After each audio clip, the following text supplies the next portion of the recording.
Halo, selamat datang di channel saya Ardi Novianto Putra, dan di video kali ini kita akan membahas tentang saham. Sudah bersama saya di sini bersama pelatihan Profit Internasional dan di sini kita sudah bersama dengan riset analis saham dari PPI bersama Mas Prastyo Hadi. Halo Mas. Halo Mas. Halo Mas Ardi. Jadi selama ini kita membahas tentang trading forex dan saya sebagai trader di saham, saya penasaran juga dengan saham. Nah, saya yakin di sini banyak teman-teman yang penasaran juga tentang saham. Dan kali ini kita akan membahas tentang bagaimana sih proyeksi market di kedepannya bersama Mas Prastyo Hadi ini. Nah, dan nanti saya sudah mengumpulkan pertanyaan dari teman-teman yang saya saring kemarin di Instagram. Nanti akan saya tanyakan juga ke PPI. Oke, Mas. Baik, siap. Jadi gimana sih proyeksi market untuk saham pada saat ini? Oke.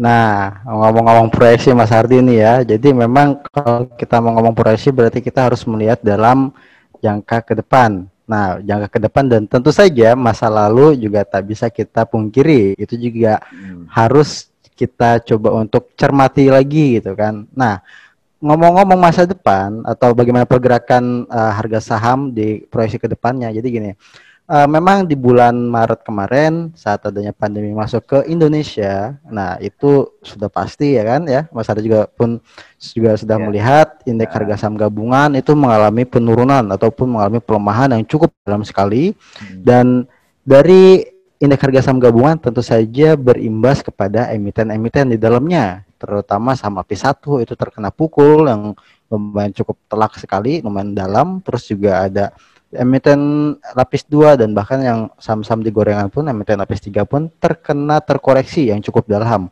Nah, terkoreksi ini tentu saja memang saat terjadi terkoreksi justru itu menjadi merugikan untuk kita. Kenapa? Ya kita paling tidak mentok cut loss gitu kan, harus membatasi kerugian, dan memang harus disiplin sih sebenarnya di saham gitu kan, harus membatasi kerugian, dan adanya momentum ini yang adanya penurunan itu membuat harga saham sekarang ada di harga bawah, dan untuk ketemu di harga kemarin di bulan Maret itu memang durasinya cukup panjang sekali kalau kita tarik historis di sebelumnya. Nah, jadi memang ini sebuah peluang, di satu sisi ini menjadi peluang untuk potensi kenaikan harga bisa mengalami kenaikan. Nah, dari pergerakan itu proyeksi ke depannya seperti apa gitu kan. Nah, oke, tadi sudah bahas sisi positifnya. Dari adanya pandemi ini harga sudah mulai berangsur membaik dan kembali ke dalam tracknya gitu kan. Nah, yang mesti kita waspadai di depan ini untuk proyeksi pergerakan harga saham tentu saja mengenai GDP. Ya, ini Q3-nya sudah mau keluar. Ya, aromanya sih saya menciumnya di resesi bulan ini. Ya, sudah ya, info yang beredar juga minus. Ya, sudah masuk kategori di resesi. Namun kita belum tahu angkanya berapa ya Mas Ardi ya. Kita belum tahu angkanya. Nah, kemarin di Q2 itu kita minus 5,32% untuk di negara kita. Nah, di Q3 ini apakah semakin dalam, lebih dari 5,32 atau malah beda tipis mendekati angka-angka yang kemarin gitu kan. Nah, ini menjadi poin untuk kita pertimbangkan. Nah, sebenarnya ini menjadi poin yang kita harus dapat dulu nih di depan. Maksudnya apa? Nah, kita sebenarnya sih kalau saya lebih menunggu untuk laporan Q3-nya ini apakah semakin dalam atau masih di angka aman. Karena kenapa? Kita tahu di berbagai macam negara pun resesi minusnya itu sudah dalam sekali gitu kan, terlalu dalam bahkan dibandingkan dengan Indonesia. Juga dalam sekali. Dalam sekali kan Mas, sampai 30%. Nah itu dia, benar yang kata Mas Hadi tadi. Nah tapi saya coba untuk mengulik-ngulik lagi dengan adanya resesi, negara dikategorikan resesi gitu kan, Dow Jones gitu, terus ST Time itu indeksnya pun tidak terpengaruh banyak Mas. Jadinya artinya apa? Walaupun negara dikatakan resesi, dia sudah siap dengan resesi, tapi ada optimisme dari para pelaku pasar untuk masuk ke pasar. Masuk ke Gitu pasar kan. ya. Nah, kenapa? Karena harganya ya tadi yang kita sudah singgung, kalau ini harga saham gabungan sudah mulai ada di bawah. Nah, saya coba sedikit sharing bentar ya Mas, untuk apa namanya? Kita tahu untuk salah satunya ini ya Mas ya, Dow Jones ya. Iya. Nah, ini kan kalau Mas Ardi lihat ini di bulan Februari ya, ini pandemi masuk ke Amerika ya kurang lebih di bulan Februari, di Indonesia bulan Maret gitu kan. Bulan Maret. Nah, ini Dow Jones mengalami penurunan, gitu ya. langsung turun dalam kan, dan sekarang sudah ada kabar baiknya ya ini dia udah naik lagi. Nah, jadi saat kan apa namanya laporan info resesi Q2 di setiap negara kan paling di bulan 3 kan ya, untuk ya bulan 3 bahkan di bulan 4 untuk pengumumannya. Nah, ini kan terlihat dari sini. Artinya apa? Ini ada optimisme dari para pelaku pasar.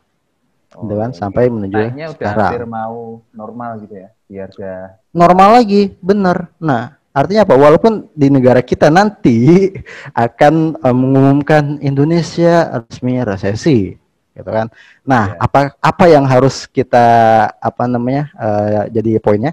Ya kita ya memang di satu sisi negara kita resesi, tapi di perdagangan saham ini ternyata ada optimisme di baliknya. Tak hanya Dow Jones ya, coba kita lihat yang tadi yang Nasdaq gitu kan, bagaimana. Nah, ini pun kurang lebih hampir sama. Nasdaq malah lebih tinggi lagi kan. Ini di bulan Maret ini Mas, di bulan Maret 2020 ada di area bawah gitu kan. Nah, bagaimana IHSG kita? Kita coba lihat. Oh, composite. Nah, bagaimana IHSG kita? Nah, ini saat adanya pandemi masuk, jadi bulan Maret sini jatuh dalam, dan ini sudah agak mulai berangsur pulih gitu kan. Ya memang jauh sekali gitu. Tapi ini tren positifnya sudah ada. Nah, di depan adanya resesi ini kan kita belum tahu gimana. Kalau kita lihat dari historis di berbagai negara, saat negara itu resesi, bahkan tadi Mas Ardi bilang Amerika pun dalam sekali ya, tapi dia indeksnya berhasil survive. Iya. Berarti ini kedepannya kemungkinan untuk di IHSG ini akan turun lagi ya Mas?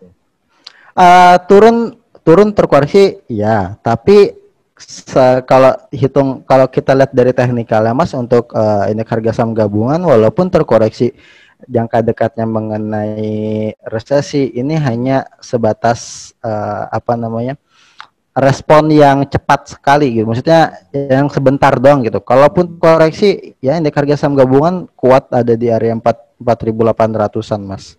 4.800-an kalau terkoreksi gitu. Tapi kan tadi kita lihat lagi di berbagai negara yang lain saat mengumumkan resesi memang ada dampak secara cepat ya, tapi ya itu kan hanya cepatnya, tapi pertumbuhan perdagangan pasar pun terus tumbuh gitu loh Mas. Kalau kita lihat jadi ini sebenarnya peluang sih Mas, tapi ya itu kita harus ya kalau dilihat dari dari pas awal pandemi kemarin bulan Maret itu langsung naik kok grafiknya ya. Trennya udah sini naik. Langsung ada naik akhir bulan Maret. Nah, ini kan maksudnya karena ada pandemi kan pasti ada dampak secara respon cepatnya ya. Ini kan kita bisa lihat di sini. Ini anggap saja area yang dari sini tanggal 5 Maret sampai tanggal 24 Maret ini adalah respon pasar ketika dapat berita mengenai pandemi. Tapi kita lihat jangka yang cukup panjangnya dalam beberapa bulan ke depan ini trennya positif. Nah, maksud saya gini, walaupun nanti Indonesia resesi, pasti ada dampak dari pergerakan indeks harga saham gabungan, ya pasti. Tapi kita harus mengetahui lagi, walaupun terkoreksi kemungkinan potensinya ada di mana sih sampai terkoreksinya ya. Menurut dari secara teknikal, saya melihatnya ada di area 4.800-an. Nah, tapi ini masih berpeluang potensi untuk mengalami kenaikan lagi uji angka psikologisnya di area 5.200, 5.300 itu Mas. Bahkan 5.500 pun ya itu berhasil ya, ada kemungkinan karena kenapa ini ada gap di sini yang belum tertutupi untuk indeks harga saham gabungan di area 5.500 karena gap yang di area sini sudah tertutupi. Jadi potensi untuk ke depan ini masih ada, Mas. Itu. Nah, ini kan pengaruh dari data ekonomi GDP ya. Nah, ada nggak sih pengaruh-pengaruh lain di kedepannya tahun ini? Nah, ada yang kita tahu bahwa ya di negara tetangga kita yang jauh sih sebenarnya gitu kan, di Amerika Serikat itu di bulan November ya Mas ya, bulan November itu kalau nggak salah di tanggal 3 itu pilpres kan ya, pilpres antara Donald Trump dan juga Joe Biden gitu kan. Nah ini sebenarnya juga suatu tembok yang siap apa namanya ada di depan mata kita gitu. Kenapa? Karena gini, indeks harga saham gabungan kita itu lebih condong ke pergerakan Dow Jones, Mas, indeksnya gitu kan, proyeksinya gitu. Jadi kalau ketika Dow Jones-nya positif, indeks harga saham gabungan pun perilakunya agak positif juga pergerakannya gitu. Jadi lebih cenderung ke apa namanya pergerakannya itu ke arah Amerika gitu kan. Nah, ngomong-ngomong pilpres di Amerika gitu kan, Joe Biden dan juga Donald Trump ini sebenarnya ada kita ya kurang lebih ada yang bilang nanti Joe Biden lah yang menang atau Donald Trump lah yang menang. Nah ini sangat unik sekali dan ya teman-teman harus bisa mempunyai peta ya, dalam arti kata gini, Donald Trump kita tahu dia juga sebagai pelaku pasar gitu kan, dia seorang bisnis gitu kan, sudah pasti dia ya ini asumsi dari sudut pandang saya gitu kan. Nah tahun 2019 mungkin Mas Ari pernah ngalamin informasi perang dagang gitu kan antara Amerika dan Cina. Nah itu berimbas kepada tentu saja ke indeks harga saham gabungan pun berimbas. Nah dan ke Dow Jones pun pasti tentunya berimbas juga gitu. Nah ketika dia mengeluarkan statement negatif di Twitternya, langsung turun efeknya gitu kan. Nah terus saat dia mengeluarkan data positif, kembali trennya positif. Nah ini ada yang berbagai asumsi dari luar sana pun ya pada berbicara ini dia memainkan Twitter ini untuk dia bisa trading. Yes, nggak ada yang tahu kan apakah benaran atau tidak gitu kan. Karena kenapa? Bisa saja dia ngambil posisi sell ya kan di Dow Jones gitu. Terus dia nge-tweet ya kan, turun dia take profit kan. Nah, terus ngambil posisi buy, keluarkan Twitter bagus, damai, perang dagangnya, harga naik, profit juga gitu kan. Nah, ya itu asumsi di tahun 2000 gitu kan ya. Ini hanya coba menerka-nerka karena kenapa kita tahu di 2020 dia akan pilpres gitu kan. Nah, apakah dia perlu dana dari situ ya nggak ada yang tahu gitu kan. Semua pun bisa terjadi gitu. Nah, jadi ini untuk Donald Trump ini sebenarnya cuitan dia ini lebih dari analisanya tuh susah diprediksi. Ya kan kita tahu ada technical analis, ada fundamental analis, ada bandarmologi, ada apalah itu semua kalah dengan cuitannya Donald Trump. Ya kan? Ada lagi yang unik, Donald Trump ini ternyata Mas dari berita-berita yang saya baca, dia ternyata kalau dia sampai masa kepemimpinannya selesai, ini Donald Trump ini menjadi dia mencetak sejarah dalam Amerika ini mengenai pengangguran terbanyak di Amerika jumlahnya. Justru dari kepemimpinan Trump ini pengangguran lebih banyak terbanyak dibandingkan presiden-presiden sebelumnya gitu. Dan juga kasus pandemi ini pun jumlahnya juga Mas Ari tahu sendiri gitu kan di Amerika seperti apa. Nah, ini sisi negatif yang saya rasa para ya masyarakat di Amerika ya kurang lebih adalah mereka pandangan seperti itu. Saya aja berpandangan seperti itu, pasti mereka pun ada. Nah, jadi kemungkinan besar untuk siapa yang unggul kalau dari segi itu yang kalau kita lihat dari itunya ya ya ada kemungkinan saingannya ini berpotensi untuk bisa maju. Tapi untuk Joe Biden ini ya saya kurang tahu banyak mengenai informasi dia. Tapi setidaknya kalau semisal Joe Biden ini dia tidak mempunyai Twitter gitu kan, tidak mempunyai Twitter, terus dia maju gitu kan, nah kita aman dalam mereka kata apa, kita tidak mendengar cuitan lagi seperti presiden sebelumnya.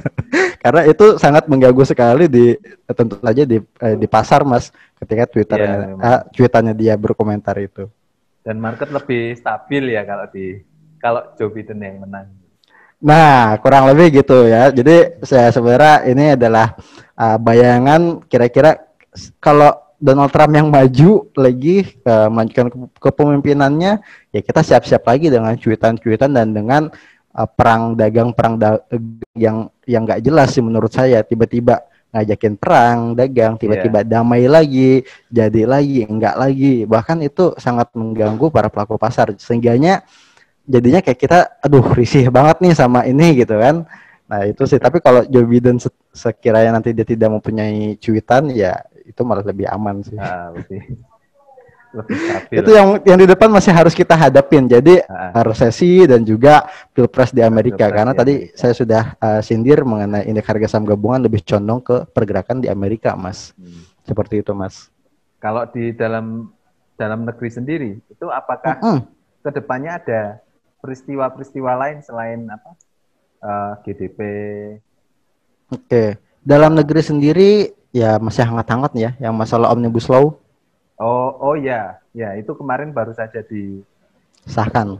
Disahkan. Nah, itu juga menjadi poin untuk di dalam negeri gitu kan, ya jangan sampai chaos. Kalau chaos seperti tahun 98 ya kan, wah itu amit-amit lah, jangan sampai itu kejadian. Kalau sampai kejadian, wah ini akan membuat para pelaku pasar pun tidak tertarik masuk ke dalam negeri. Kenapa ya? Karena sedang gonjang-ganjing itu, Mas. Gitu. Karena memang ya Omnibus Law ini sebenarnya saya rasa sih, menurut sudut pandang saya ini kayak sebuah simalakama yang harus pemerintah putuskan gitu kan.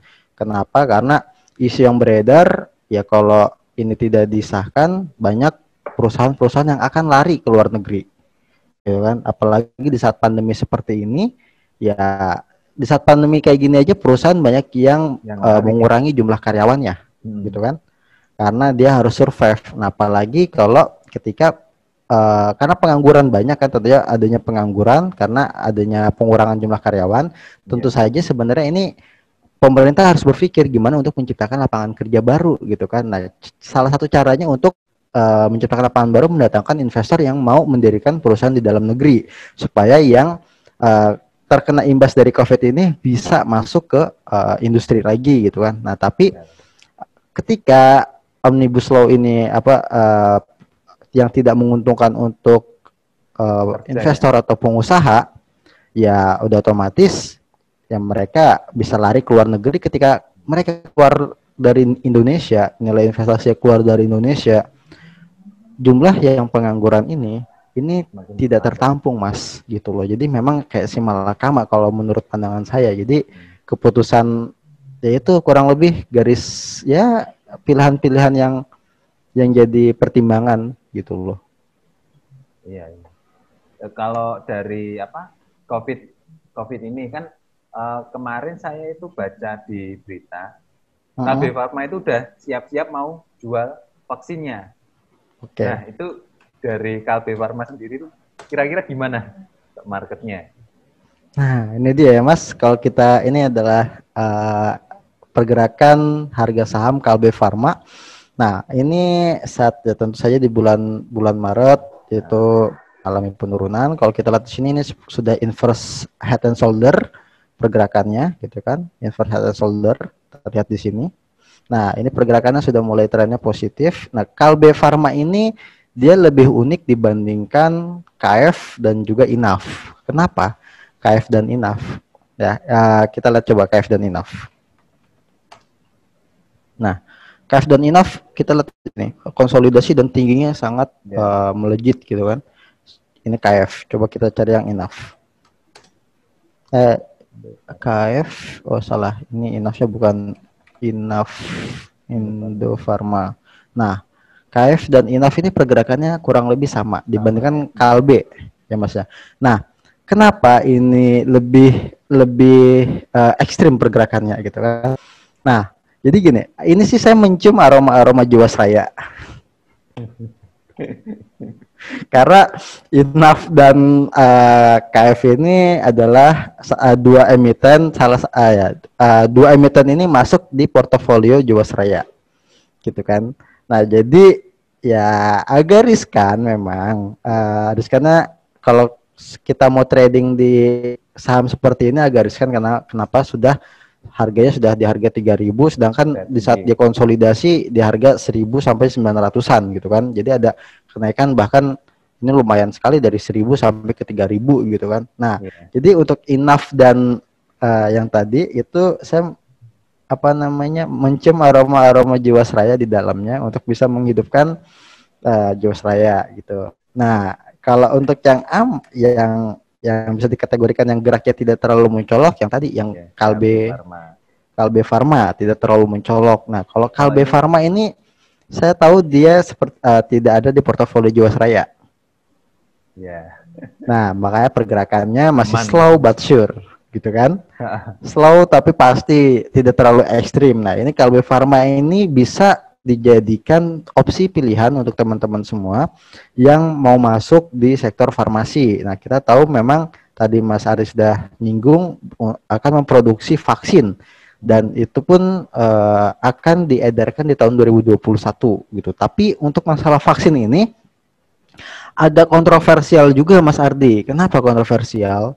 Jadi gini, ketika semua ini di 2021 ya, saya membayangkan di tahun 2021 ketika semua masyarakat sudah divaksin dengan vaksin COVID-19. Nah, pertanyaannya adalah satu, kita tidak bisa membedakan mana gejala yang diakibatkan oleh vaksin dan mana gejala yang tidak diakibatkan oleh vaksin. Itu satu. Ini yang masih saya ikuti perkembangannya. Maksudnya apa? Gini, ketika orang yang sudah divaksin gitu kan, mereka pasti akan ada rasa percaya diri kalau saya tidak terkena COVID atau saya bisa mencegah COVID. Nah, tapi pertanyaan ketika ada sakit gitu kan. Nah, sakitnya ini apakah imbas dari vaksin itu untuk jangka panjangnya atau memang sakit yang bisa dibilang bukan karena vaksin. Kita tidak tahu. Jadi itu sih, jadi harus ada pandangan sampai ke situ. Jangan sampai wah kita percaya diri nih gitu kan, vaksin sehat, tapi kan pasti ya kita nggak tahu apakah di vaksin itu ada efek untuk jangka panjang atau tidak. Kalaupun iya, ini apa yang bisa dikulik lagi oleh yang seperti pemerintah ataupun yang di sektor farmasi, kira-kira kenapa gitu. Itu sih Mas dari sudut pandang saya untuk masalah vaksin. Karena tidak bisa membedakan di situ saja sih. Setelah divaksin dan sesudah divaksin apakah ada efeknya atau tidak. Jadi menarik sekali ya untuk proyeksi market ke depannya itu sangat banyak sekali faktor-faktor yang mempengaruhinya. Nah, kemarin kan saya sudah mengumpulkan pertanyaan-pertanyaan yang ada di Instagram, kemudian saya kumpulkan juga di WhatsApp. Nah, ini dari salah satu dari subscriber saya, ada yang tanya, bagaimana sih cara daftar saham, apa rugi dan untungnya gitu, Mas? Oke, nah bagaimana cara daftar saham dan apa rugi dan untungnya? Oke, nah kebetulan Mas di PT Pelatihan Profit Internasional juga kita tidak hanya di Forex saja untuk pembukaan akun, di PPI juga ada untuk pembukaan akun melalui untuk di saham ya, melalui kami. Kebetulan kami bekerja sama dengan salah satu broker Panin Sekuritas yang sudah bekerja sama dengan kita. Kita bisa pembukaannya melalui online dan juga offline gitu. Nah, jadi kalau yang online dengan syarat dia harus mempunyai buku tabungan BCA dan juga buku tabungan Panin. Tapi kalau offline di luar bank tersebut dia harus offline. Nah, untuk keuntungan dan resiko di dalamnya, nah tentu saja di saham ini beda dengan forex transaksinya. Kalau di forex kita bisa ngambil dua posisi. Wah, Mau arah kita ya. ngambil buy atau sell. Sell. Kalau Nah, buy berarti jualnya take profitnya pas lagi harga naik. Tapi kalau kita ngambil posisi sell, kita take profitnya pas ada di bawah. Bukan begitu Mas Ardi? ya betul sekali Mas. Nah, kalau di saham itu tidak Mas Ardi. Kalau di saham itu kita harus jadi pembeli dulu. Kita harus memiliki sahamnya dulu. Nah, kita bisa menjualnya ketika harga itu sudah mengalami kenaikan. Kita bisa mendapatkan profit dari situ, yaitu bisa dibilang capital gain-nya ketika kita beli harganya misalkan Rp500, terus kita jual di harga Rp700. Itu kita bisa dapatkan keuntungan dari situ. Nah, ngomong-ngomong kalau untuk resikonya ada, yaitu apa? Berupa capital loss. Ketika teman-teman beli di harga semisal harga saham Rp500, nah harganya turun nih di harga Rp450. Sebenarnya apakah dibilang rugi? Kalau dibilang rugi, belum. Kalau bilang potensi, iya. Kenapa saya bilang potensi? Karena teman-teman belum merealisasikan kerugian tersebut. Makanya masih bersifat potensi. Tapi ketika teman-teman sudah memutuskan untuk jual rugi atau cut loss, ya teman-teman harus kehilangan duit teman-teman ya nggak banyak lah, sesuai dengan jumlah lotnya gitu, dan juga sesuai dengan apa yang namanya perpindahan harga tersebut gitu. Nah jadi untuk capital loss-nya sih untuk kerugiannya hanya di capital loss, tapi teman-teman ini juga apa namanya, kalau teman-teman harus tahu, ini harus yang teman-teman harus tahu adalah di pasar modal itu kita untuk harga penurunan itu 7% dan harga kenaikan itu dari angka 25% sampai 35%. Artinya apa? Jadi resikonya lebih kecil lah ya.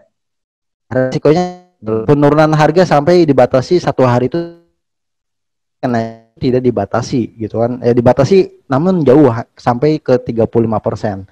Nah, jadi risk dan rewardnya ini ya bisa dikategorikan menarik untuk rewardnya gitu. Jadi minim resiko dan uangnya tidak bisa sampai nol habis gitu. Gitu Mas. Nah, tak hanya dari capital gain saja untuk keuntungannya, kita juga saat membeli saham, nama kita tercatat sebagai pemilik perusahaan atau pemegang sahamnya. Gitu. Nah, apa sih ketika saya sudah mempunyai sahamnya, selain capital gain yang kita dapatkan, kita bisa lagi. Nah, teman-teman yang namanya sudah terdaftar sebagai pemilik perusahaan, teman-teman bisa ikut yang namanya RUPS, Rapat Umum Pemegang Saham. Nah, jadi teman-teman bisa duduk bareng, bisa hadir di acara sebesar itu, khususnya di perusahaan yang teman-teman beli, bisa ikut partisipasi di dalam rapat pemegang saham. Itu adalah suatu hal yang teman-teman sebelumnya tidak bayangkan, gitu kan? Kenapa? Wah, ternyata saya pernah masalah beberapa kali sekali ada waktu ikut di Antam, gitu. Oh, ternyata ini toh rasanya saya rapat dengan jajaran direksi di depan sana, gitu kan? Terus bersama Indika Energi, gitu kan? Dan masih banyak lainnya. Oh, ternyata suasananya seperti ini, gitu. Jadi teman-teman pun jadi ada experience baru ketika teman-teman menjadi seorang investor di pasar modal. Nah, tanya itu ketika perusahaan ini mendapatkan keuntungan laba bersih, kita pun mendapatkan dividen dari pembagian keuntungan yang perusahaan itu kasih. Ya, memang tidak terlalu banyak sih, setiap emiten ketika dia membagikan dividen harganya berbeda-beda. Itu Mas, apa namanya, nilai plus dan minusnya yang ada di pasar modal. Nah, kemudian ada pertanyaan lagi nih. Apa basic dasar dari jual beli saham dan apa perbedaannya dengan jual beli currency? Oke. Apa perbedaannya? Perbedaan dengan saham jual beli currency. Nah, jual beli currency, kalau kita currency kan berarti di forex ya Mas ya? Ya, di forex nih. Nah, kalau di forex ya tadi ya, itu kalau di forex kan kita bisa ngambil dua posisi, gitu kan? Kita bisa mengambil posisi apakah kita menjadi pembeli atau penjual. Tapi kalau di saham kita harus menjadi pembeli, gitu kan? Nggak bisa jadi penjual, gitu. Karena memang sepertinya seperti yang ada di Indonesia itu karena mayoritas adalah Islam, ya kemungkinan gitu kan, mayoritas adalah Islam, yang dianjurkan untuk kita bisa bertransaksi itu kita harus memiliki dulu baru kita bisa menjual. Itu sih hanya asumsi saya saja gitu kan, karena memang di dalam untuk di pasar modal pun ada saham-saham syariah gitu. Jadi kayaknya lebih condongnya ke transaksi secara Islam karena mayoritas penduduknya di Indonesia tuh ya kurang lebih kebanyakan Islam. Nah, terus tadi yang satu lagi apa, Mas? Selain currency, basic dasar-dasar dari jual beli saham. Nah, basic dasar-dasarnya ini maksudnya analisanya apa bagaimana nih? Kalau ini ya untuk analisanya apakah sama dengan di trading forex atau beda? Oke, untuk analisanya tentu sudah pasti kalau Mas Ardi ngelihat di layar ini kan ini ada candle ya kan. Nah, ini untuk pergerakan harga sahamnya hampir sama. Kenapa saya bilang hampir sama?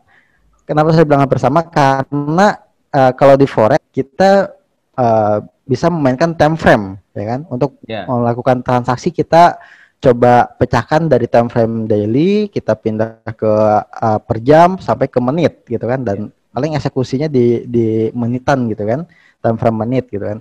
Nah, tapi kalau di saham ini tidak bisa seperti itu Mas Ardi. Kita satu candle ini satu hari gitu kan, menggambarkan pergerakan proyeksi harga itu di dalam satu hari, selama satu hari. Nah, di mana sih kita bisa transaksinya? Oke, untuk transaksinya kita bisanya di sini Mas Ardi.